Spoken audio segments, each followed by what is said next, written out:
अस्सलामुअलैकुम।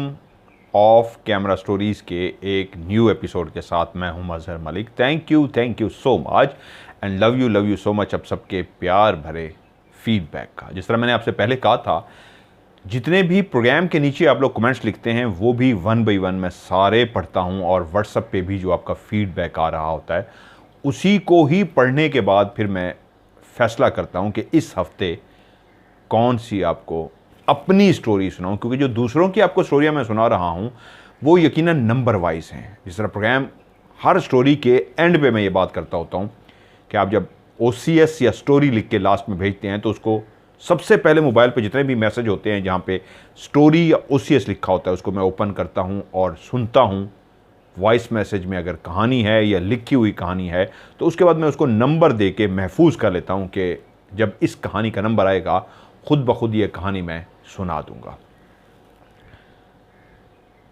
उसके बाद फिर यकीनन सी बात है, अपनी कहानियां बहुत सारी जो अभी आगे भी हैं जो आपको सुनानी है, जो आप लोग बहुत ज़्यादा लाइक करते हैं और कहते भी हैं कि अपनी कहानियां ज़्यादा सुनाया करें। तो इंशाल्लाह मेरी कहानियां भी प्रोग्राम में शामिल होती रहेंगी।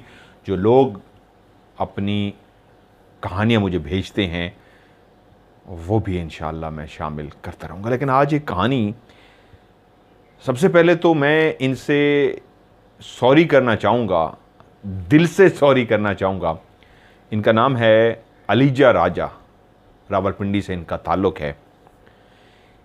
इनकी कहानी मुझे 2021 की मौसूल हुई है और आज 2023 है, लेकिन ये मुझे व्हाट्सएप पे कहानी नहीं भेजी गई। ये कहानी मुझे भेजी गई है मेरे ईमेल एड्रेस पे। अब मसला ये है, स्टोरीज़ के लिए मैंने हमेशा यही कहा कि मुझे आप जितनी भी अपनी स्टोरीज़ भेजना चाहते हैं आप व्हाट्सएप पे भेजें। आज मैं बहुत पुरानी अपनी मेल्स चेक कर रहा था तो वहीं पे एक स्टोरी मेरे सामने आई। जब मैंने खोली तो देखा अलीजा राजा की ये स्टोरी है, 2021 की भेजी गई है। तो मैं शर्मिंदा भी हुआ, यार कब से उन्होंने इस उम्मीद पे भेजी होगी कि मजहर मलिक इसको प्रोग्राम में शामिल करेगा और ये प्रोग्राम में शामिल नहीं हो सकी। इसलिए अलीजा, अगर मैं आपका नाम सही कह रहा हूँ, लिखा हुआ ऐसे ही था अलीजा राजा, तो मैं बहुत बहुत दिल से आपसे सॉरी करता हूँ कि इतनी लेट आपकी एक सच्ची कहानी जो आपके वालिद साहब के साथ बीता हुआ वो वाक़या है, जो वाकई ना कभी वालिद साहब भूल सके होंगे ना आप कभी भुला सके होंगे। आज उस सच्ची कहानी को मैं प्रोग्राम में शामिल करने जा रहा हूँ। आपने उसमें अपना व्हाट्सएप का नंबर भी लिखा हुआ है कि अगर आप कोई चीज़ मुझसे पूछना चाहते हैं तो ज़रूर मुझसे रब्ता कीजिएगा। उस कहानी में कुछ भी ऐसा नहीं था जो आपसे पूछा जाए, क्योंकि आपने इतनी क्लियर वो कहानी वॉइस मैसेज में रिकॉर्ड करके भेजी है। आपके वालिद साहब का नाम भी मैं तब्दील करने जा रहा हूँ, उनके जो दोस्त हैं आपके ही कहने पे उनका नाम मैं तब्दील करने जा रहा हूँ। ये जी एक बड़ी अच्छी कहानी है रावलपिंडी की, लेकिन उस वक्त की कहानी है जब टेलीविज़न हो गया, टेलीफोन हो गया, ईद कार्ड हो गए, कैलकुलेटर हो गया, बहुत सारी चीज़ें हो गई जिनको वो खा गया, और वो एक ही डिवाइस है जिसका नाम है सेल फ़ोन, मोबाइल फ़ोन। ये उन वक्तों की कहानी है जब सेल फ़ोन नहीं हुआ करते थे। लोगों के दिलों में एक दूसरे के लिए मोहब्बत इसलिए भी होती थी, वो एक दूसरे के लिए टाइम निकालते थे। ये बला जब से हमारे हाथ में आई है तो टाइम खा गई है। एक ही जगह पे मैं बहुत सी जगहों पे देखता हूँ, बहुत सारे लोग बैठे हैं लेकिन कोई भी एक दूसरे से मुखातिब नहीं है। सब एक बला को पकड़े हुए उसके अंदर लगे हुए, पता नहीं क्या ढूंढ रहे हैं। पास होते हुए भी एक दूसरे से बहुत दूर हैं। कोई मुस्कुरा रहा है किसी लतीफ़े को पढ़ के, तो कोई बहुत संजीदा कोई चीज़ पढ़ रहा है। पास बैठ के भी एक दूसरे को हम तासुरात नहीं देख पा रहे। वो तो वो लोग थे जो एक रात कोई महफिल में नहीं आता था तो बेचैन होकर सुबह उसके घर जाते थे पूछने के लिए कल खैरियत थी, रात तो महफिल में नहीं आए, कोई परेशानी की बात तो नहीं है। इतना मोहब्बतों भरा दौर था जो वक्त के साथ ख़त्म हो गया। उन्हीं दिनों की ये बात है। वाले साहब क्यों कहते हैं बचपन के दोस्त जो वो इकट्ठे कॉलेज तक पढ़ते रहे, फिर पढ़ते पढ़ते जब जवान हुए, जिस तरह परिंदे घोंसलों से उड़ जाते हैं इस तरह नौजवान भी जब जवान होते हैं, जो हर पल इकट्ठे वक्त बीतता है, इकट्ठे पल गुजारते हैं, वो भी दूर दूर हो जाते हैं। वालिद साहब के एक दोस्त जिनका नाम शारिक था, वो भी फ़ौज की एक आला पोस्ट पे चले गए। जब उनकी वहाँ पे नौकरी हो गई तो उसके बाद यकीनन सी बात है ये कैसे हो सकता था, वो अपने दोस्तों के साथ मिलना मिलाना जारी रखते। वो नौकरी ही फ़ौज की ऐसी होती है कि उसमें 6 महीने बाद, साल बाद आप अपने घर को लौटते हैं ट्रेनिंग के बाद और अपनी फैमिली से मिलते हैं। दोस्त के साथ भी ऐसा ही हुआ। शारिक भी कुछ ऐसे मसरूफ़ हुए कि कई साल अपनी नौकरी में लगे रहे, कभी कहाँ पोस्टिंग, कभी कहाँ पोस्टिंग। और एक दफ़ा ऐसा हुआ, अपने आबाई घर छुट्टी के लिए पहुंचे। उनका आबाई घर था, मैंने लोकेशनें आपके कहने पे ही रियल बताने जा रहा हूँ। वालिद साहब जो इनके थे, उनका हम फ़र्ज़ी नाम रख लेते हैं, राजा साहब रख लेते हैं फ़र्ज़ी नाम। और वो रहते थे लाल कुर्ती रावलपिंडी में, और जो इनके दोस्त हैं ये चकलाला गैरिजन में ये रहते थे। अलेजा राजा कहते हैं जब हम जवान हुए तो सबसे पहली बात जो हमारे नोटिस में आई वो ये थी, जो पहला हमारा आबाई घर लाल कुर्ती में था जब पाकिस्तान बना था, और ये लोग पाकिस्तान माइग्रेट होके आए थे, तो वहीं पे ही एक हिंदू से ये घर ख़रीदा गया था। उस वक्त भी कोई नया तामीर हुआ हुआ घर नहीं था, पुराना था, लेकिन जब उस हिंदू से ख़रीदा तो उस घर का नाम था श्री किशन, और वहीं पे आबाद हुई ये फैमिली। इतना पुराना कि उससे पहले वो कब से बना था, और 47 में जब इसको ख़रीदा गया, 1947 1947 में, तब भी वो काफ़ी पुराना था और फैमिलीज़ वहाँ पे रहती रही, लेकिन काफ़ी बड़ा और एक अच्छा घर था। इस घर की लोकेशन ऐसी थी कि ऐसी जगह पे मौजूद था जिसके 2 बड़े दरवाजे थे। एक दरवाज़ा उस गली में खुलता था जिसको बड़ी गली कहते थे, और कोने का ये घर था, बिल्कुल कोने पे था। एक दरवाज़ा बड़ी गली में खुलता था और छोटा दरवाज़ा बंद गली, छोटी गली, ईंटों वाली गली, ये उसके नाम थे, उसमें खुलता था। कुछ लोग छोटी गली, कुछ लोग ईंटों वाली गली उसको कहते थे। पुराना था लेकिन काफ़ी बड़ा घर था। वो कहते हैं हमारी जो दादी है वहीं पे ही जवान हुई थी। स्टोरी की तरफ आते हैं। एक दो पॉइंट आपने लिखे, वो फौजियों वाले पॉइंट थे, बड़े अच्छे पॉइंट थे आपके, वो मैं कहानी में शामिल करूंगा। वो कहते हैं शारिक आ गए, वालिद साहब से रब्ता हुआ। ये दौर था जब टेलीफोन पे एक दूसरे को इतला दी जाती थी, मोबाइल फ़ोन अभी नहीं आया था। वालिद साहब को बताया कि यार कहाँ पे, उसने कहा खैर है। उसने कहा यार मैं अपने घर आया हुआ हूँ, छुट्टियों पे आया हुआ हूँ, तो मेरी ख्वाहिश ये है जितने भी हम पुराने बचपन के दोस्त हैं सब इकट्ठे हो और यार मेरी तरफ आओ, आज रात खाना इकट्ठे खाएंगे, फ़न करेंगे। शारिक साहब के पास उस वक्त एक फोक्सी कार होती थी, अपने दौर की हिटलर की बनवाई हुई बेहतरीन कारों में से एक ऐसी कार जो इतनी लोहे की मजबूत कार है कि आप उसको टकराते जाएं गाड़ियों से, गाड़ियां तबाह होती जाएंगी, फोक्सी को कुछ भी नहीं होगा। और उस फोक्सी के भी काफ़ी किस्से मशहूर थे जिस पे शारिक साहब ने नौकरी करने से पहले जवानी में बड़े पंगे, शरारतें, फ़न किए हुए थे। वालिद साहब घर वालों को बता के जब रात को शाम ढले ही अपने घर लाल कुर्ती से, जो रावलपिंडी में एक लोकेशन, ये बड़ी मशहूर लोकेशन है, लाल कुर्ती को सारे लोग जानते होंगे, झंडा चीची भी इसको कहते हैं। मुशर्रफ का काफिला वहाँ से गुजरा था तो मेरे ख्याल में वहाँ पे भी मसला बना था।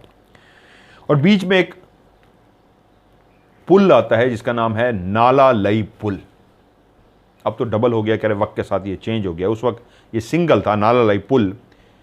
तो लाल कुर्ती से वालिद साहब पैदल चलते हुए नाला लई को क्रॉस करके दूसरी तरफ जो उनके दोस्त चकलाला गैरिजन में रहते थे शारिक, उनके घर पहुंचे। गाड़ी पे तो जाएं तो 7-8 मिनट 10 मिनट का उस वक्त रास्ता था, और अगर आप वॉक करते हुए पहुंचे तो 30 मिनट का ये रास्ता बनता था। तो वालिद साहब वॉक करते करते शारिक के पास पहुंच गए। सब दोस्त बहुत खुश थे, वो बचपन की यादें ताज़ा करना चाहते थे, आज हल्ला गुल्ला करना चाहते थे, शरारतें करना चाहते थे, फ़न करना चाहते थे, खुश होना चाहते थे। आज फिर से वो जवान हो गए थे। वो जो ज़िंदगी की मुख्तलिफ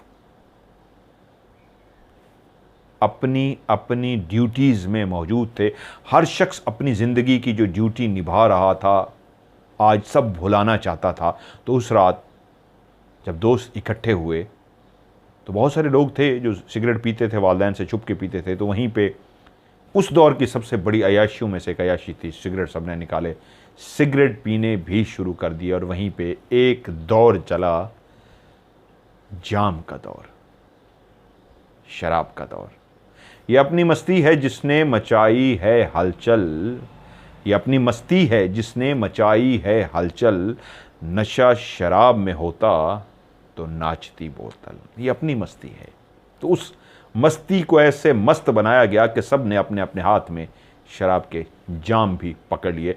वालिद साहब एहतियात बरत रहे थे कि घर में जो उनके वालिद साहब थे उनको अगर पता लग गया तो बहुत क्लास हो जाएगी, तो इसलिए वो पी तो रहे थे लेकिन लिहाज करके कि कहीं मैं ज़्यादा भी ना पी लूँ। सो सारे वो दोस्त फ़न कर रहे थे, बचपन की यादों को ताज़ा कर रहे थे, हाथ में जाम भी पकड़े हुए थे, सिगरेटें भी लगाई हुई थी और उस रात को एक खूबसूरत रात बनाने में मसरूफ़ थे।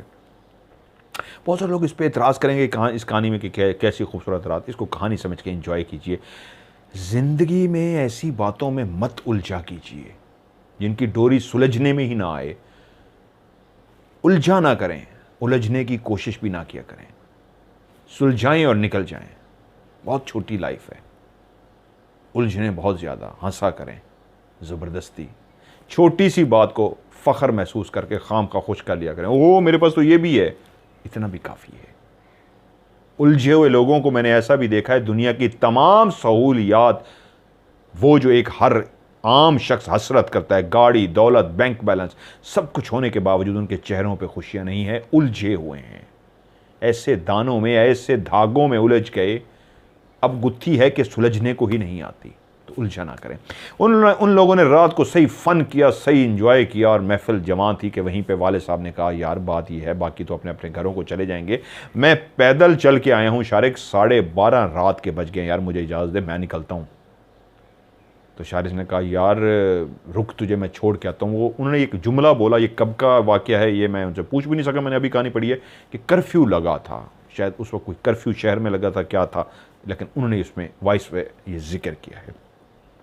वाले साहब ने कहा यार तूने तो इतनी डबल ट्रिपल चढ़ा रखी है, तू कैसे गाड़ी चलाएगा और तू मुझे कैसे छोड़ के आएगा, मैं कम से कम तुझसे बेहतर कंडीशन में हूँ, तेरी हालत तो इतनी है, तू तो सही फ़न के मूड में, अभी तक और लोग भी तेरे घर पे हैं, पार्टी चल रही है, मैंने जाना है, तो इनको कंपनी दे, तू छोड़, मैं चला जाऊँगा। तो उसने कहा यार मसला एक कर्फ्यू भी है, दूसरा टाइम 12:30 का हो रहा है, तो कोई बात नहीं, चल मैं तुझे अपनी फोक्सी पे छोड़ के आता हूँ। तो वाले साहब ने ज़िद की, उसकी कंडीशन को भी देखे कि यार ये जैसे कैसे पहुंच भी जाएगा, मुझे छोड़ भी देगा घर तक, लेकिन वापसी इसके लिए परेशानी का बायस ना बने। तो वाले साहब ने कहा तू रेस्ट फरमा, कोई बात नहीं, मिलते हैं।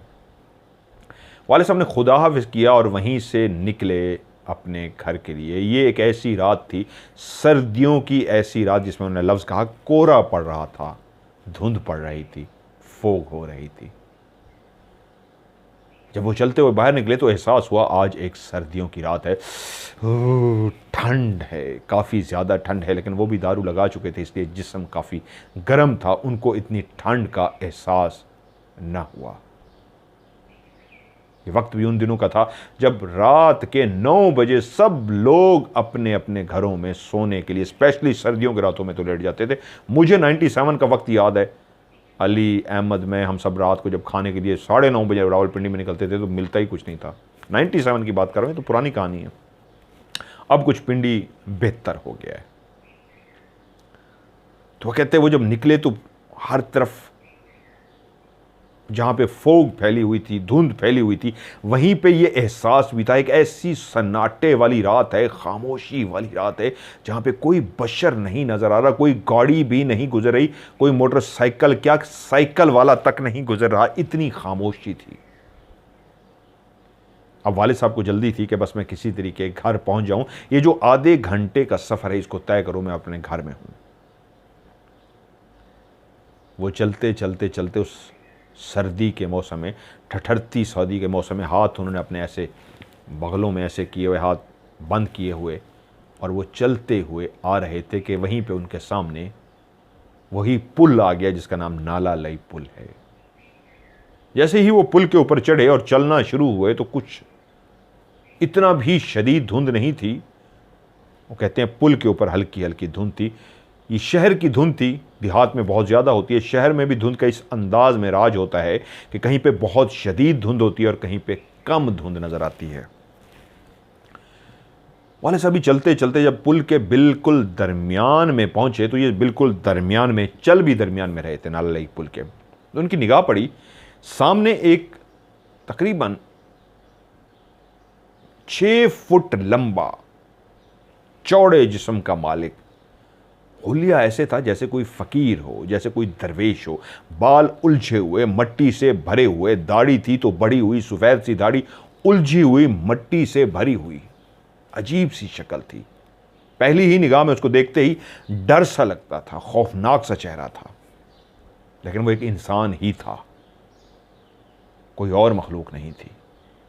अब वो जब उन्होंने देख लिया ये जो सामने खड़ा है अजीब से हुलिये वाला, लग तो ऐसा रहा है कि कोई चोर, डाकू, लुटेरा है, लेकिन चेहरा बहुत खौफनाक है। चाल जो तेज तेज थी, घर पहुंचने की जल्दी थी, चाल में आहिस्तगी आ गई, आहिस्ता आहिस्ता चलना शुरू हो गए कि ये कौन खड़ा है। वो भी दरमियान में खड़ा था और उसका रुख उसी तरफ था जिस तरफ वाले साहब चलते हुए आ रहे थे। जब चाल आहिस्ता की तो फैसला किया यार ये कोई पागल ही खड़ा है, कोई चोर डाकू ही शक्ल से लग रहा है, मैं साइड पे ही हो जाऊं।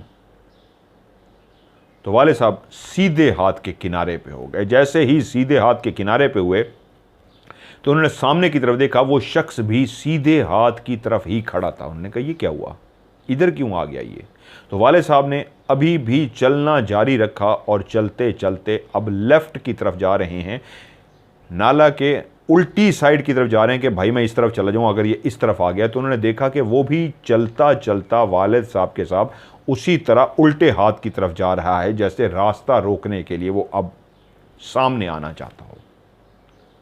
जब वालिद साहब को एहसास हुआ कि मैं सीधा गया हूं तो ये सीधा आया है, और जब मैं उल्टी तरफ गया हूं तो ये उल्टी तरफ आया, क्या एक दफ़ा फिर चेक कर लूं मेरा वहम है या वाकई है मेरा इस तरह मेरे साथ आंख मचोली खेल रहा है। तो फिर से वालिद साहब तेज़ी से चलते हुए सीधे हाथ की तरफ आए, तो वो भी उसी ही स्पीड से चलता हुआ सीधे हाथ की तरफ आ गया। तो गुंजाइश नहीं बची थी शक की कि वो फॉलो ही कर रहा था और सामने आना चाह रहा था। तो वालिद साहब एकदम रुक गए। हाँ, सिर्फ फ़र्क ये था वो अपनी जगह से आगे नहीं बढ़ रहा था, बाकी लेफ़्ट राइट खड़ा उसी तरह हो रहा था जिस तरह वाले साहब हो रहे थे। तो वाले साहब ने जब देखा अब वो इधर साइड पे आ गया है, तो वो मुड़े और वापस चले गए। यहाँ तक कि चलते चलते पुल के उसी सिरे पे चले गए जहाँ से चलना शुरू किया था। अब देखा कि वो शख्स वहाँ पे नहीं है।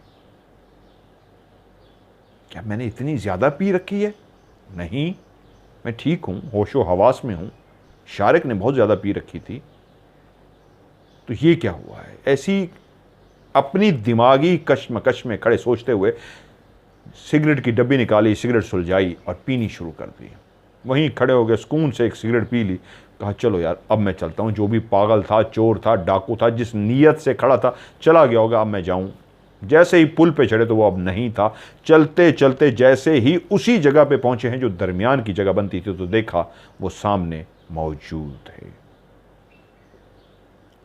फिर से रास्ता बदला, सीधे हाथ पे गए, वो भी सीधे हाथ पे, फिर से उल्टे हाथ पे गए तो वो भी उल्टे हाथ पे, फिर से सीधे हाथ पे, तो फिर तीसरी दफ़ा सीधे हाथ पे, और जब चौथी दफ़ा वाले साहब उल्टे हाथ पे गए तो वो भी उल्टे हाथ की तरफ इस अंदाज में चल के खड़ा हो गया कि आओ आगे आओ, मैं तुम्हारे आगे खड़ा हूं, तुम मेरे पास ही आओगे, आओ ना।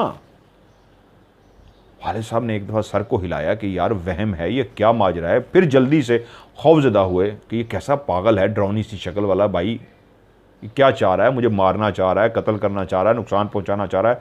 समझ नहीं आई। भागते हुए पीछे की तरफ, तेज़ तेज़ चलते हुए पीछे की तरफ वापस उसी जगह पे चले गए जहाँ पे खड़े होके सिगरेट पी थी। फिर खड़े हो गए कुछ देर, क्या करूं, मुझे घर पहुंचना है, घर वाले इंतज़ार कर रहे होंगे और ये पागल मेरा रास्ता खड़ा रोक रहा है, मुझे समझ नहीं आ रही, मैं करूं तो क्या करूं। कुछ देर खड़े फैसला करते रहे क्या करना चाहिए, कुछ समझ नहीं आया। कहा नहीं यार मुझे बढ़ना चाहिए, आगे निकलूं मैं। फिर से आगे बढ़े तो फिर वही सिलसिला, कभी लेफ़्ट कभी राइट, कभी लेफ़्ट कभी राइट। वो पागल रास्ता रोके, वो परेशान हो गए। तीसरी दफ़ा भी वो ऐसा ही कर रहा था, तो इस दफ़ा वो मुखातिब भी हुआ, आओ ना, मैं तुम्हारा ही इंतज़ार कर रहा हूँ, आओ आओ आगे आओ। ये जुमला भी वाले साहब के कानों ने सुन लिया तो उनके जिस्म में एक खौफ की झुरझुरी सी आई। वो भयानक चेहरे वाला इंसान, बिल्कुल काला स्याह उसका रंग था, दाढ़ी थी उसकी, कद उसका 6 फुट का था, बाल उसके भरे हुए थे, दाढ़ी डस्ट से मट्टी से भरी हुई थी, बाल भी ऐसे उलझे हुए थे बहुत ही अजीब भयानक सा था। और कह रहा था आओ ना मैं तुम्हारे लिए खड़ा हूँ। वाले सब फिर पीछे चले गए और इस दफ़ा जाके काफ़ी देर खड़े रहे, यहाँ तक कि फिर से एक सिगरेट सुलझा लिया। ठंडी रात, वीराना नाला लाई पुल, जहां रात की तारीकी है, रात का वीराना है, हर तरफ धुंध का राज है। दरमियान में एक शख्स खड़ा है जो हर दफा रास्ता रोकता है, बुलाता है आओ ना मैं तुम्हारे लिए खड़ा हूं। और एक शख्स घर जाने के लिए पुल पे चढ़ता है और फिर भाग के पीछे आ जाता है, फिर पुल पे चढ़ता है, भाग के पीछे आ जाता है। क्या होगा? वालिद साहब अपने बेटे को कहानी सुनाते हुए कहते हैं बेटा इसी तरह उस शख्स के पास जाके फिर से वापस आके फिर से जाके करते करते सुबह के 4 बज गए। तो मैंने देखा जैसे ही 4 बजे हैं, अज़ान मतलब 4:30 के करीब तकरीबन टाइम हुआ है, तो मैंने उस शख्स को देखा है वो पुल से नीचे की तरफ जा रहा है। वो एक रास्ता सा जाता था नीचे की तरफ, उस तरफ उतर रहा है। तो मैं ऐसे जैसे सुकून से आ गया कि शायद चलो यार टल गई बला जो भी थी, पता नहीं क्या पागल मेरे मत्थे लग गया था। मैं 12 बजे 12:30 बजे का वहाँ से रवाना हुआ हूँ और मुझे 4:30 बजा दिए इस बंदे ने। अच्छा किया मैं आगे नहीं बढ़ा, कहीं मुझे नुकसान ही ना पहुँचा सकता था। जो शक्ल से ही डरावना था, मुझे ज़रूर नुकसान पहुँचाता। तो उसी वक्त वाले साहब की निगाह पड़ी साइकिल पे, एक गवाला दूध के ड्रम बांधे साइकिल पे, साइकिल चलाता हुआ दूसरी सिमत से पुल से उसी तरफ आ रहा था जिस तरफ वालिद साहब खड़े थे, और उस पुल को अबूर ही नहीं कर पाए थे। तो वो चलता चलता जब वालिद साहब के करीब आया तो वालिद साहब भाग के उसके आगे आगे कहा रुको रुको रुको। वो रुक गया। पूछा क्या हुआ? कहा तुमने आते हुए किसी शख्स को देखा है? उसने मुड़ के पीछे देखा, साइकिल वो रोक चुका था। कहता कहाँ पे? वालिद साहब ने इशारा किया उस जगह पे। उन्होंने कहा नहीं वहां पे तो कोई नहीं है, कोई बैठा तो नहीं है। वो पहचान गया वालिद साहब की शक्ल को देखे, जैसे वालिद साहब घबराए हुए थे, चेहरे पे हवाएं उड़ी हुई थी, खौफजदा थे। उसने कहा भाई खुल के बताओ क्या हुआ है, क्यों डरे हुए हो? तो वालिद साहब ने मुख्तसर लफ्ज़ों में बता दिया कि उनके साथ 12:30 से लेकर इस वक्त तक क्या आंख मचोली खेली गई है। वो शख्स है जो उनका रास्ता रोकता है। पहले आप शख्स हो जो इस पुल से क्रॉस करके आए हो, वरना मैं ही हूं या वो ही है सामने, और हम एक दूसरे के आमने सामने हैं और अभी तक कोई सवारी नहीं गुजरी, ना कोई बशर गुजरा है। मैंने घर पहुंचना है और वो मेरा रास्ता रोके हुए है। वालिद साहब कहते हैं जितना पहली दफ़ा उसने मेरा रास्ता रोका और जब दूसरी दफ़ा रोका तो उसी वक्त ही मेरा नशा उड़ गया था। मैं खौफजदा हो गया था कि ये कोई डाकू है, मुझे नुकसान पहुंचाना चाह रहा है, इसलिए मेरा नशा उड़ चुका था। और जब वो ग्वालियर सुबह पहुंचा 4:30 बजे, उस वक्त तक मैं बिल्कुल फ्रेश था। उस गवालिया ने कहा यार मैंने तो किसी को नहीं देखा, चलो आजो मैं तुम्हें छोड़ देता हूँ उस किनारे तक, आओ मैं तुम्हारे साथ साथ चलता हूँ, तुम्हारे वहां पे खड़ा था ना उस जगह तक मैं तुम्हें छोड़ आता हूँ, आगे तुम चले जाना। गवाले ने साइकिल मोड़ा, वाले सब साथ साथ हैं। अभी उजाला होना शुरू हुआ है, जिस तरह अभी बाहर उजाला होना शुरू हो रहा है। एक परिंदे की आवाज़, पता नहीं आप लोगों को, मैं पानी तो सुनता नहीं बाद में, एक परिंदा अभी भी बाहर बैठा बोल रहा है, जो आगाज़ है अपनी आवाज़ से आगाज़ कर रहा है सुबह का, जागो सुबह हो गई। इसी तरह धुंध तो हल्की हल्की थी लेकिन रोशनी निकल रही थी, फैल रही थी। वाले साहब उस गवालिये के साथ चलते चलते उसी जगह पे पहुंच गए जिस जगह वो शख्स खड़ा था, और उसी सिमत देखा जहां वो नीचे उतर के गया था। तो वाले साहब की निगाह पड़ी जिस सिमत वो उतर के गया था नीचे, वहां पे कब्रिस्तान था। इसका मतलब वो शख्स कब्रिस्तान में उतर गया है। वाले साहब ने ये सोचा तो और एक जिस्म में झुरझुरी आ गई। जहां पे पहले खौफ सवार था वहीं पे और जिस्म कांपना शुरू हो गया। जल्दी से उस रास्ते को भागते हुए गुजारा तो कवालिया बोला अब चलूं, चले जाओगे आगे? वाले साहब ने कहा हाँ बस तुम जाओ मेहरबानी, अब मैं आगे चला जाऊंगा। तो वो पीछे मुड़ा और वाले साहब ने वहां पे बाकायदा दौड़ लगा दी कि भागते भागते घर तक पहुंचे। बड़ा प्यारा लफ्ज़ उन्होंने यहाँ पे यूज़ किया है। घर के अंदर उस वक्त जो कुंडी लगी होती थी ना दरवाजे को, अभी भी कुंडियाँ लगी होती हैं, तो कुंडी को वो कहते थे, कुंडी वो इस तरह लगाते थे कि सीधी कुंडी लगा के फोल्ड नहीं करते थे। कुंडी लगाते हैं ना ऊपर की तरफ कुंडी करके उसको फिर साइड पे कर दिया जाता है, तो उन्होंने उसको लगा, दादा अबू का लफ्ज़ था हाफ बोल्ट, कि हाफ बोल्ट चढ़ा दिया करो।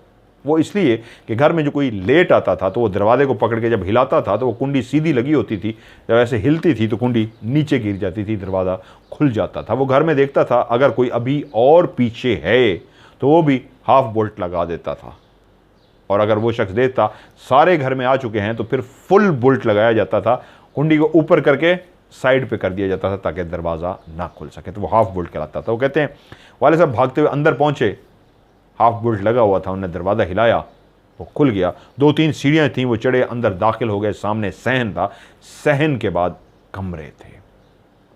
जैसे ही वो दरवाज़ा खोल के दरवाजे को उन्हें हिलाया, ज़ोर ज़ोर से हिलाना पड़ता था, हिलाया और वो अंदर दाखिल हुए, तो उसी लम्हे उनके बड़े भाई और उनकी वालदा अपने अपने कमरों से निकल के बाहर आ गए। वो दोनों शक्ल से ही परेशान नज़र आ रहे थे, रात सारी सोए नहीं थे। देखते ही कहा शारिक वाले साहब को देखते ही कहा, कहाँ थे राजा साहब, क्योंकि मैंने राजा साहब नाम इसलिए लिखा था कि उसने शारिक ने उनको कहा था, राजा साहब मैं आपको छोड़ आता हूँ, नहीं राजा साहब नहीं, राजे, राजे चल तुझे मैं छोड़ आता हूँ। तो मैं भी उनके लिए लफ्ज़ राजा साहब यूज़ कर देता हूँ, उन्होंने लफ्ज़ ही राजा कहा था। राजे कहाँ थे, घर वालों ने परेशान होकर पूछा, माँ ने और बड़े भाई ने। तो उसने कहा मैं शारिक की तरफ गया था, बता के भी गया था, लेकिन जल्दी आना था मैं, लेकिन बस महफिल ऐसी समझी हुई थी, दोस्त यार सारे इकट्ठे थे, तो किसी ने आने ही नहीं दिया। बावजूद कोशिश की कि मैं घर पहुंच सकूं, मैं नहीं पहुंच सका, मैं वहीं पे ही था। अभी वो निकला है कुछ मेरे समेत 1-2 और दोस्तों को भी छोड़ने के लिए, तो उसने मुझे भी घर पे अभी अभी ड्रॉप किया है और बाकी दोस्तों को छोड़ने के लिए वो अभी आगे बढ़ गया है, तो वही सबको छोड़ के गया है। खैर माँ ने और भाई ने कहा अच्छा ठीक है, इतनी लेट बाहर रहना ठीक नहीं है। वो अपने कमरे में गया और सो गया। राजे की माँ को अंदाज़ा ज़रूर हो गया था, बेटे के चेहरे पे कुछ परेशानी थी, लेकिन उसने पूछा नहीं दूसरे बेटे के सामने। वो जाके सोया, फिर इस अंदाज में सोया कि आज सोता ही रहा। अगले दिन वो बाहर भी नहीं निकला। दिन के टाइम वो उठा, उनके वालिद साहब, इसलिए मैं राजा साहब कहता हूँ, राजा साहब दिन को उठे, खाना छाना खाया, कुछ देर के लिए बाहर गए और शाम को जल्दी घर आए, यहाँ तक कि रात को फिर से जल्दी बिस्तर में घुसे, सर्दियों की रात थी, और सो गए।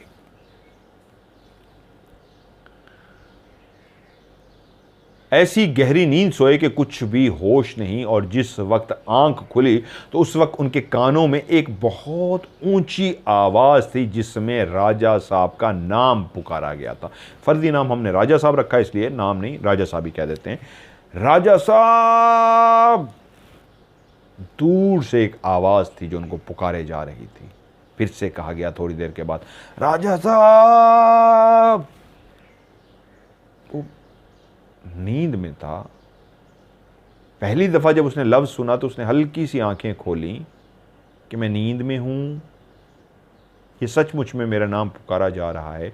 अभी आंखें आधी ही खुली थी, आधी अभी बंद ही थी कि फिर से वो एक ऊंची सी आवाज़ आई, नाम पुकारा जा रहा था। और तब उसने आंखें अपनी पूरी खोल दी, आंखें 1-2 दफ़ा झपकी, लेटा रहा, ख्वाब में हूँ, सचमुच में जाग गया हूँ। तो उसी वक्त कुछ देर ही गुजरी थी लेटे लेटे कि फिर से वही आवाज़ दूर से आती महसूस हुई, राजा साहब। और जिस कमरे में ये और उनका बड़ा भाई लेटे हुए थे, उसी कमरे की ही जो खिड़की थी वो बड़ी गली में खुलती थी और उसी के साथ किचन था।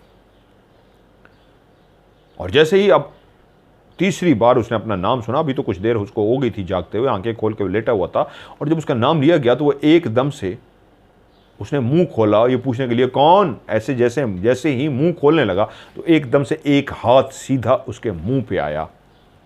एकदम से वो हड़बड़ा गया कि ये क्या हुआ है, तो उसको पता लगा ये उसके भाई का हाथ था जो उसके मुंह पे इसलिए आया था कि बोलना नहीं, चुप चुप चुप चुप, कोई जवाब नहीं देना।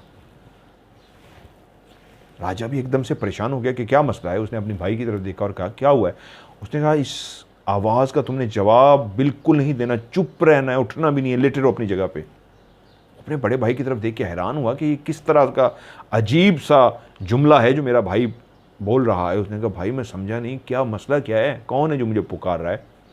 उसने कहा इस वक्त 3:30 बज रहे हैं रात के और ये आवाज़ रात 10 बजे से आ रही है, मुसलसल तुम्हारा नाम कोई खड़ा पुकार रहा है और मैं छत पे चढ़ के गया हूं देखने के लिए कौन है। पहले खिड़की से देखा है बेडरूम की, फिर किचन में गया हूं, किचन से खिड़की के साथ झांक के देखा है, फिर उधर दीवार से झांक के देखा है, ऊपर छत पे गया हूं, बड़ी गली में भी देख आया हूं, ईंटों वाली छोटी गली में भी देख आया हूं, कोई भी नजर नहीं आ रहा। मुसलसल तुम्हारा नाम इतनी दफा पुकारा गया है कि अब्बा जान भी जाग गए हैं, अम्मी भी जागी हुई हैं, मैं भी जाग चुका हूं। और जब अब्बा जान बाहर निकले तो उन्होंने भी आवाज़ सुन के कहा कौन है। मैंने कहा अब्बा जान मैं ऊपर हर जगह पे देख आया हूं, कोई भी नहीं है। तो उन्होंने कहा इसको ना जगाना, इसको सोने दो।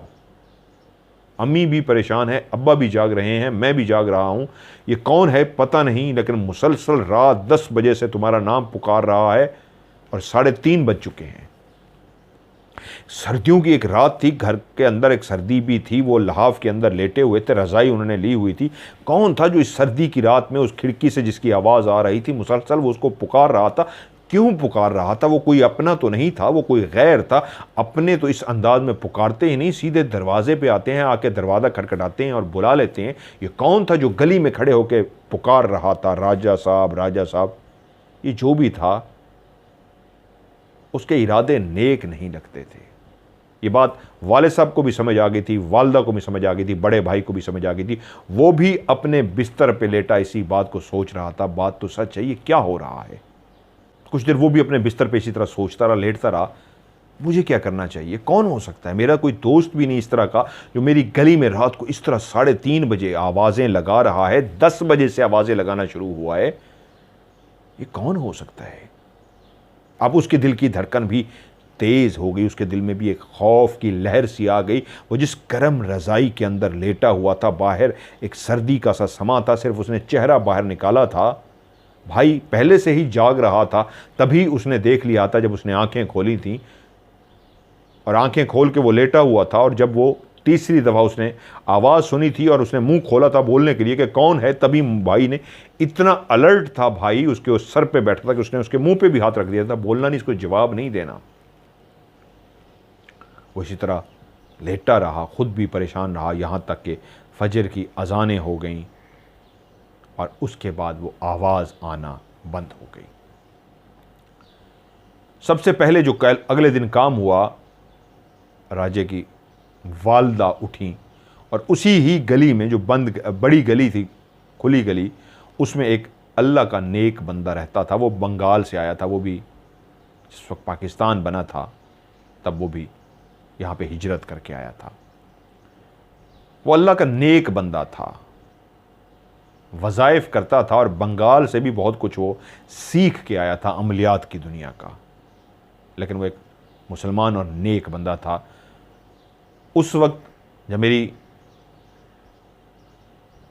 राजा साहब की जो वालदा थी उनसे उनकी मुलाकात हुई थी उस नेक बंदे की, तो उसने उनको कहा था आप मेरी बहन हैं, उसने उनको बहन बना लिया था। ये वो वक्तों की बात है जब कोई किसी को बहन कह देता था तो वो कहता नहीं था, वो दिलो जान से बहन होती थी। और वो बहन भाई बन चुके थे। वो सीधा अपने उस नेक भाई के पास पहुंची, सलाम दुआ किया और कहा परसों मेरा बेटा आया था छोटा, तो उसके चेहरे पे भी परेशानी थी,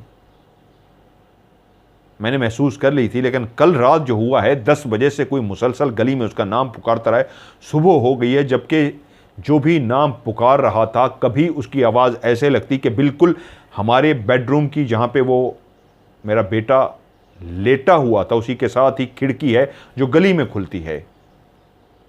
ऐसा लगता था पुकारने वाला कभी बिल्कुल गली के उसी कोने पे आके खड़ा हुआ है जहाँ पे खिड़की है, इतने करीब से पुकारता था। कभी आवाज़ दूर से आती थी, कभी तंग गली से आवाज़ आती थी। मेरा बेटा ऊपर जाके देखता रहा है लेकिन वो नज़र नहीं आया। वो जो भी था, आवाज़ ज़रूर आती थी उसकी, लेकिन वो गायब था, वो नज़र नहीं आया। हम समझ गए थे बेटे को तो हमने नहीं उठने दिया, लेकिन हम तीनों रात जागते रहे हैं। उसने कहा एक काम कीजिए, घर जाइए, बेटे को मेरे पास भेज दीजिए। घर पहुंचती जाते ही कहा जाओ तुम्हें मामू बुला रहे हैं। वो समझ गया कौन से मामू, क्योंकि वो वक्त इतना खूबसूरत वक्त था। फिर मैं उस पर चला जाऊंगा उन यादों में कि जब कोई मामू या भाई ये लफ्ज़ होते तो ये दिलो जान से रेस्पेक्ट वाले रिश्ते होते थे। तो वो उठा चलता हुआ सीधा मामू के पास गया, सलाम का उन्होंने जवाब दिया और कहा बैठो। जैसे ही सामने बैठा तो मामू ने कहा कहाँ गए थे परसों? जी मामू। कहाँ गए थे? मामू मेरे एक दोस्त आए थे, शारिक साहब, उनके पास गया था मामू, चकलाला गैरिजन में। अच्छा, फिर वहाँ पे शराब पी ली? तो एकदम चौंका और शर्मिंदा सा भी हुआ। मामू था और बड़ा था और पूछ रहा था, नीचे सर झुका लिया। उन्होंने कहा तुमसे पूछ रहा हूँ, शराब पी फिर वहाँ पे? जी मामू। और उसके बाद जब वहाँ पे तू नाले पे पहुँचा तो वहाँ पे कोई खौफनाक शक्ल का खड़ा हुआ था। एकदम से गर्दन ऊपर उठाई और मामू को देखा और जैसे हैरान हुआ इनको कैसे पता लगा, तो फ़ौरन का गर्दन से ऐसे हल्की सी हिलाई जैसे कह रहा हो जी मामू। ऐसा डरावना था, जिस तरफ तुम जाते थे तो वो उस तरफ आता था, तुम इस तरफ जाते थे तो इस तरह आता था, रास्ता रोक के खड़ा रहा। ऐसे हुआ? जी मामू ऐसे ही हुआ। और उसके बाद सुबह हुआ जब गवालिया आया, उसने फिर तुम्हें वहाँ पे क्लियर करवा के दिया, वो तुम्हें छोड़ के गया? जी मामू मुझे वो छोड़ के गया। बात सुनो, सबसे पहले तो तौबा करो अल्लाह ताला से, तुमने शराब पी और आज के बाद ज़िंदगी में शराब ना पीना। अभी अभी तौबा करो और सीधे घर जाओ। अम्मी तक मेरा पैगाम पहुंचा दो कि मैं शाम को घर चक्कर लगाऊंगा। जाओ घर जाओ सीधे। कहते हैं जी अब्बा हजूर चलते हुए सीधे घर आ गए और माँ के आके कहा मामू कह रहे हैं मैं शाम को घर आऊँगा। शाम को घर पहुँचे, दुआ सलाम के बाद कहा आप सब घर वालों से सिर्फ इतना कहने आया हूँ, थोड़ी देर तक मगरिब होने वाली है, जितने भी आप घर के लोग हैं मगरिब के बाद आप लोग बाहर नहीं निकलेंगे। बाहर से अगर आपको आवाज़ आए मैं किसी के साथ लड़ रहा हूँ, कोई मुझे कत्ल कर रहा है, कोई मुझे मार रहा है, कोई मेरा गला काट रहा है, कोई मुझे आग लगा रहा है, कोई मुझे घसीटता हुआ जा रहा है, कुछ भी महसूस हो जाए, आप लोगों ने दरवाज़ा नहीं खोलना। और अपनी बहन के कान में कहा यह मेरा कोड है, जब इस कोड के साथ मैं दरवाज़ा खटखटाऊँ तो खोलना, वरना दरवाज़ा मत खोलना। चाहे बाहर कयामत आ जाए, जलजला आ जाए, आंधी तूफान आ जाए, घर को आग लग जाए, आप लोगों ने बाहर नहीं आना। ना छोटा ना बड़ा, ना आप मियाँ बीवी। उन्होंने कहा भाई ठीक है। जैसे ही रात के 9 बजे तो उन्होंने देखा खिड़की से, दोनों भाइयों ने, छोटे छोटे, राजा साहब ने भी, उसके बड़े भाई ने भी खिड़की से झांक के देखा तो वो मामू आ चुके थे। सफ़ेद कुर्ता पजामा पहने हुए था। नमाज के लिए जो सफ़ेद सी पहले जाली वाली एक टोपी पहनते थे, कपड़े की बुनी हुई होती थी, वो जाली वाली टोपी पहनी हुई थी, हाथ में तस्बीह थी और तस्बीह पढ़ते हुए आके गली में टहलना शुरू हो गए। वो खड़े गली में टहलते रहे और उसके बाद आवाज़ लगाई, हाँ अब कहाँ है तू, अब आ भी जाना, मैं तेरे लिए आया हूं। दोनों ने देखा मामू जान जिससे मुखातिब थे वो तो सामने कोई भी नहीं था, तो ये किससे बात कर रहे हैं? हमारा वहम है या मामू को क्या हो गया, अकेले खुद से बातें किए जा रहे हैं? फिर चलते चलते दूर चले गए। थोड़ी देर के बाद वापस आ गए और उसी लम्हे उनके कानों ने जो आवाज़ सुनी वो इस अंदाज में आवाज़ थी जैसे कोई झगड़ा हो रहा हो, दो शख्स ऊंची ऊंची आवाज़ में बात कर रहे हों। झगड़ा इस अंदाज में था कि अगर इनको रोका ना गया तो इनके बीच में हाथापाई शुरू हो जाएगी। तो वहीं पे मामू को कहते हुए सुना, वो मेरा भांजा है, तेरी जुर्रत कैसे हुई? और दूसरी तरफ जो भी मुखातिब था वो इसी ऊंची और अजीबो गरीब भारी भरकम आवाज़ में मामू से लड़ रहा था जैसे आज ही फैसला होगा, मैं नहीं छोड़ूंगा उसको। और मामू भी कह रहे थे मैं भी देखता हूं तू क्या करता है। और इस अंदाज में आवाज़ें आना शुरू हो गई जैसे वो गुत्थम गुत्था हो गई हों, लेकिन नज़र कुछ भी नहीं आ रहा था। मामू और वो गुत्थम गुत्था आगे जाके हुए थे। किस अंदाज में हुए थे? सिर्फ आवाज़ों के कुछ भी महसूस नहीं हो रहा था। फिर थोड़ी देर तक ऐसे भागने की आवाज़ आई। कौन भाग रहा था, मामू या दूसरा? लेकिन लगता था कि दो शख्स हैं जो भाग रहे हैं। आवाज़ें क्लियर इस अंदाज में आ रही थी जैसे बाहर कोई लड़ाई चल रही है। और आवाज़ आई छोड़ना नहीं है मैंने, तब मामू की आवाज़ आती, तू करके तो दिखा मेरा भांजा, छोड़ूंगा मैं भी नहीं तुझे। करते करते थोड़ी देर के लिए गली में खामोशी हो गई, जैसे सब कुछ थम सा गया हो। वो जो अभी लड़ाई हो रही थी रुक सी गई हो, और उसी वक्त उनके घर के दरवाजे पे दस्तक हुई। ठक ठक ठक ठक, खामोशी। बाप भी जाग रहा है, मां भी जाग रही है, बड़ा भाई भी जाग रहा है, राजा भी जाग रहा है। दरवाजा किसी ने नहीं खोलना, सिर्फ मां ने ही राजे की खोलना था, लेकिन उसने नहीं उठ के खोला। फिर थोड़ी देर के बाद टक टक टक टक टक टक टक टक दरवाजा खटखटाया गया। फिर कोई नहीं उठा। मां की तरफ इस अंदाज में देखा कि वो बाहर जाइए, हम खोलें, मामू को हेल्प चाहिए, वो दरवाज़ा खटखटा रहे हैं। लेकिन दरवाज़ा खोलना था तो सिर्फ मां ने खोलना था, और किसी ने भी नहीं खोलना था। दरवाज़ा नहीं खुला। तीसरी दफ़ा फिर दरवाज़ा खटखटाया गया, और फिर खामोशी, दरवाज़ा नहीं खोला गया। तो फिर गली में लड़ने की सी आवाज़ें आना शुरू हो गई। मामू की आवाज़ आ रही थी, वो कह रहे थे तू चक्कर दे रहा है, मैं तुझे चक्कर नहीं देने दूंगा। और फिर एक दूसरे के साथ जैसे वो लड़ रहे हो, ऊंची ऊंची आवाज़ में एक दूसरे को कह रहे हैं हम नहीं छोड़ेंगे एक दूसरे को। मामू की आवाज़ फिर भी कुछ ना कुछ समझ आ जाती थी, वो जो दूसरी तरफ था उसकी आवाज़ तो बिल्कुल भी समझ नहीं आ रही थी वो क्या कह रहा है। फिर वो एक दूसरे के साथ इस तरह लड़ते लड़ते दूर चले जाते। फिर ऐसे आवाज़ होता जैसे कोई उठा उठा के एक दूसरे को पटक रहे हों। ऐसे जब कोई लड़ता है, लड़ते लड़ते उठा के किसी को ज़मीन पे पटकता है, इस अंदाज में भी आवाज़ आती जैसे अभी किसी को ज़मीन पे पटक दिया गया है। लेकिन ये नहीं नज़र आ रहा था कौन किसको पटक रहा है। उसी वक्त ऐसा महसूस हो रहा था, एक लम्हा, एक पल ऐसा भी आया कि आवाज़ें लड़ने की इतनी ज़्यादा थी कि लगता था बाकायदा घर हिल रहा है। ऐसा खौफनाक, भयानक बाहर से शोर आ रहा है कि कोई भी शख्स अपने घर में ना बैठा रह सके। जब भी गली में इतनी खौफनाक लड़ाई हो रही हो तो जितने भी घर वाले होते हैं उनके दिल धड़कना शुरू हो जाते हैं, खौफजदा हो जाते हैं, और भाग के बाहर जाके देखते हैं क्या हो रहा है यार, पकड़ो यार, कोई मर ना जाए, कोई किसी को मार ना दे। अब लड़ाई इस नौबत तक आ गई थी। इस अंदाज में वो लड़ रहे थे, और किस अंदाज में गुत्थम गुत्था थे, कितनी खौफनाक लड़ाई थी। घर में महसूस हो रहा था जैसे जलजिला आ रहा हो। प्रैक्टिकली नहीं था, लगता ऐसे था उन आवाज़ों से जैसे दरो दीवार हिल रही है, खौफनाक जलजिला आया हुआ है। और उसके बाद खामोशी हो गई। काफ़ी देर खामोशी रही। फिर एकदम से जो आवाज़ आई वो अब पतली गली से आवाज़ आ रही थी, बंद ईंटों वाली गली से, जो छोटी गली थी उससे आवाज़ें आ रही थी। तो मामू बोले मुझे पता था तू भाग के यहीं आएगा, मैं इसलिए पहले ही आके खड़ा तेरा इंतजार कर रहा हूँ, इधर आ तुझे मैं देखता हूँ। फिर से लड़ाई शुरू हो गई। वो कहते हैं उस रात ऐसी ही हम बाहर लड़ाई सुनते रहे, हमने देखा किसी को भी नहीं, यहाँ तक के सुबह फजर की जब अजानें हुई तो बाहर दरवाज़ा नॉक हुआ। ठक ठक ठक ठक ठक ठक ठक ठक ठक। तो कहती है अम्मी अपनी जगह से उठी और जाके उन्होंने दरवाज़ा खोल दिया। सामने मामू खड़े थे और कहा मैं ही हूँ, परेशान मत हो। जो भी था बहुत खौफनाक था, लेकिन बला टल चुकी है। ये बला नाले से पीछे लगी थी, और अगर इसको मैं ना भगाता, मैं अमल ना करता, तो ये रोज़ आके बुलावता, और जिस वक्त इस छोटे ने उसके बुलावे का जवाब दे देना था तो समझो ये उसकी पकड़ में आ जाता। ये कब्रिस्तान से आया था, ये बहुत गलीज़ था। और उसके बाद कहा इसको मुझे शाम को कहना ये मेरे पास आए। खुदा हाफिज़ करके चले गए। शाम को राजा जब पहुंचा, सलाम किया मामू को, उसने कहा वो इसलिए तेरे पीछे लगा था कि तूने शराब पी रखी थी, और जिस जगह पे वो खड़ा था वो आगे नहीं बढ़ सकता था, उसी जगह पे उसने रहना था।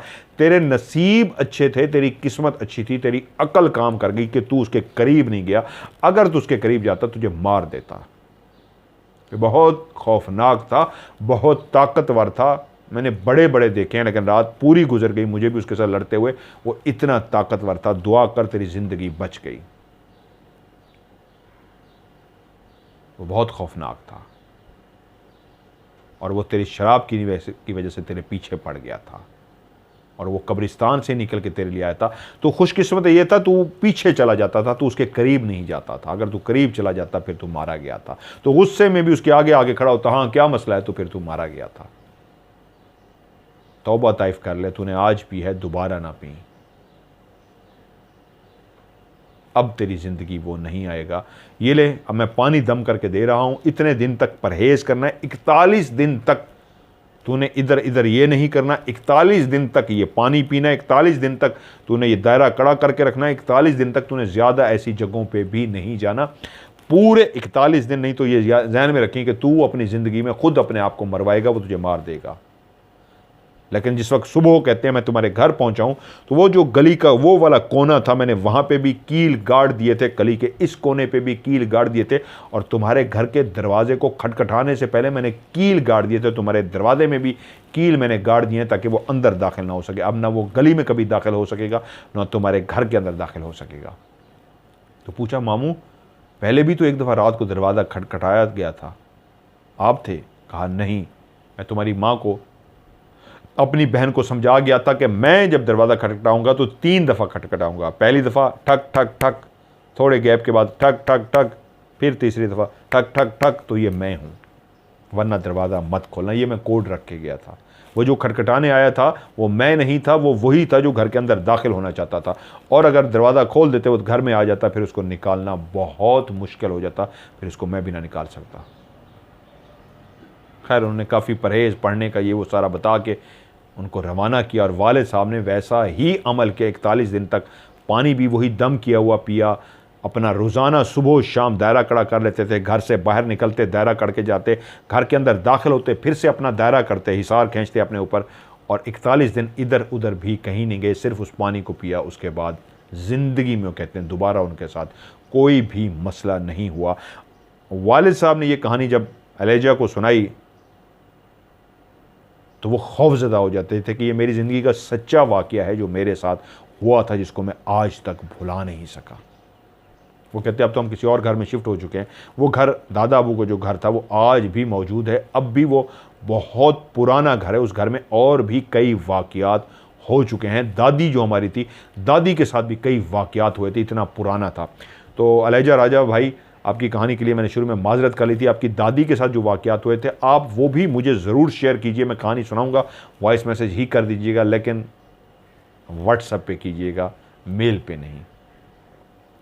व्हाट्सएप पे करेंगे इंशाल्लाह। मैं कोशिश करूंगा कि आपका, आप पहली कहानी 2021 में थी, तो अब जैसे ही आपकी मुझे कहानी मिलती है, स्टोरी लिखना मत भूलिएगा, मैं पहले पहले आपकी कहानी सुनाऊंगा, मतलब उसको बैलेंस करने के लिए कि इतनी लेट सुनाई है। जैसे ही आपकी दादी अम्मा की कहानी मुझे आप भेजेंगे, मैं फौरी वही आपकी पहले सुना दूंगा।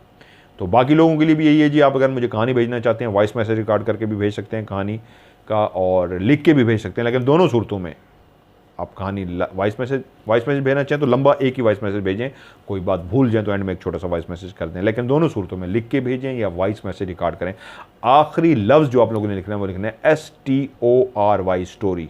मैं फिर से रिपीट कर देता हूँ, STORY स्टोरी लाजमी लिखना है आप लोगों ने, या फिर OCS लिख देना है। और मेरा व्हाट्सएप का नंबर जिस पर भेजना है, पाकिस्तान का कोड पहले मिलाना है, बाहर वालों के लिए 0092, पाकिस्तान का कोड है 00923136655500। मैं रिपीट करता हूँ, 00923136655500, और पाकिस्तान से डायरेक्ट 0313665500। आज की OCS से मज़हर मलिक को दीजिए इजाज़त। अपना ढेर सारा ख्याल रखिएगा। खुदा हाफिज़।